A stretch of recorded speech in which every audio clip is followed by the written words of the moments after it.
నగలు కొనుక్కోవడానికి, బట్టలు కొనుక్కోవడానికి వీటికి ఖర్చు అవుతుంది. అందుకోసం వీళ్ళు సంపాదన ఓ రకంగా చెప్పాలంటే. సరే, ఇక్కడ ఒకటి లగ్జరీ అనే పదం ప్రతి కుటుంబాన్ని అప్పుల పాలు చేయడానికి ఒక కీలకం అవుతుందా?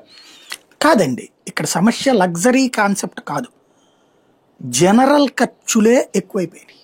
అంటే ఆదాయం ఖర్చు బ్యాలెన్స్ చేసుకోలేకపోతున్నారు అంటే అందులో లగ్జరీ అనేది ఇన్వాల్వ్ అవడం వల్ల బ్యాలెన్స్ అవ్వక పేదవాళ్ళు ఏ లగ్జరీ చేస్తారండి? అప్పులు దారి పట్టడం ఎంతవరకు? పేదవాళ్ళు ఏ లగ్జరీ చేస్తారు చెప్పండి? పేదవాళ్ళు మధ్య తరగతి వాళ్ళు ఏ లగ్జరీ చేస్తారు? మధ్య తరగతోడికి మాక్సిమం చీర కొనుక్కుంటే గొప్ప లగ్జరీ, ఓ చిన్న నగ కొనుక్కుంటే లగ్జరీ. లగ్జరీ అనేది పట్టణ ప్రాంతాల్లో సాధ్యం అవుతుంది, ఇది మెట్రో సిటీల్లో. ఇక్కడ ఏం లగ్జరీ ఉండి వస్తుందండి? ఇక్కడ అయ్యే ఖర్చు ఎట్లా ఉంటుందంటే, మనము ప్రభుత్వాలు డీప్ డిబేట్ చేయట్లేదు.